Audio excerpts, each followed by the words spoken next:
మన దేశంలోని వివిధ ఆలయాల్లో శ్రీ మహావిష్ణువు వివిధ అవతారాల్లో దర్శనమిస్తూ ఉంటాడు. కానీ సింహాచలంలో మాత్రం మనం 2 అవతారాలను ఒకే చోట దర్శించుకోవచ్చు. అయితే ఇక్కడ శ్రీ వరాహ లక్ష్మీ నరసింహస్వామి నిజరూప దర్శనం ఏడాదిలో ఒక్కరోజు మాత్రమే కలుగుతుంది.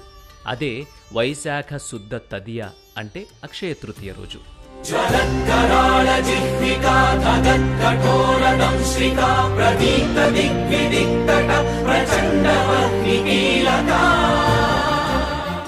శ్రీ మహావిష్ణువు హిరణ్యాక్షుడిని వధించడానికి వరాహావతారాన్ని, హిరణ్యకశిపుణ్ణి సంహరించేందుకు నృసింహావతారాన్ని దాల్చాడు. కశ్యప ప్రజాపతి కుమారులైన ఈ ఇద్దరు సోదరులను వధించేందుకు శ్రీహరి కృతయుగంలో 2 అవతారాలను వెంటనే ధరించారని పురాణాలు విశ్లేషించాయి. హిరణ్యాక్షుడిని వధించి వరాహావతారాన్ని విరమింపచేసేలోగా హిరణ్యకశిపుడు ప్రహ్లాదుణ్ణి సముద్రంలోకి నెట్టివేశాడు. తనను రక్షించమని ప్రహ్లాదుడు పిలవడంతో స్వామివారు తొందరలో వరాహరూపం వదలకుండానే నృసింహుడిగా ప్రత్యక్షమయ్యాడు. దీంతో అదే రూపంలో వరాహ నృసింహుడిగా సింహాచల కొండపై కొలువయ్యాడు.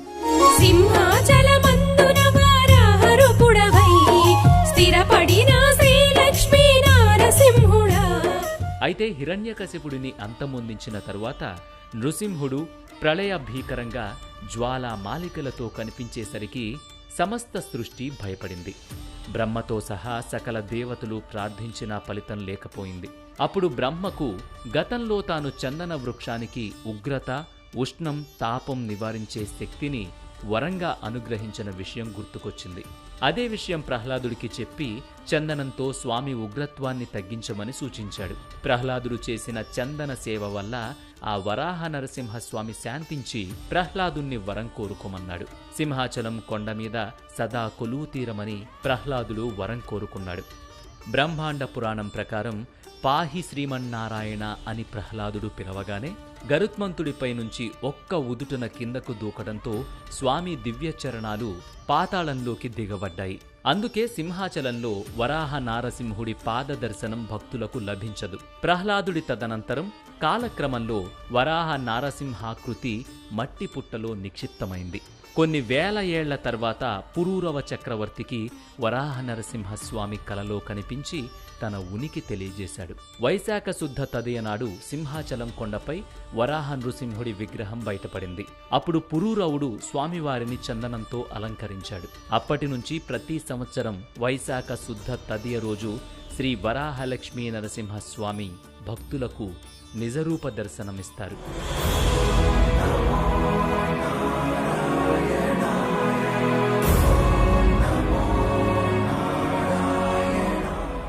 ఈ అవకాశం కొన్ని గంటలు మాత్రమే ఉంటుంది.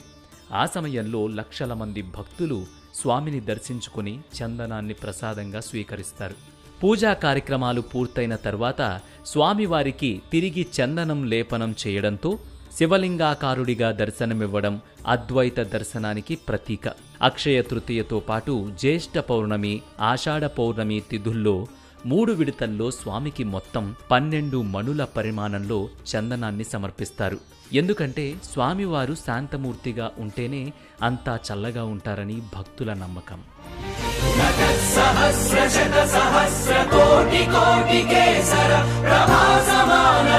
నారసింహతే నమో నమః.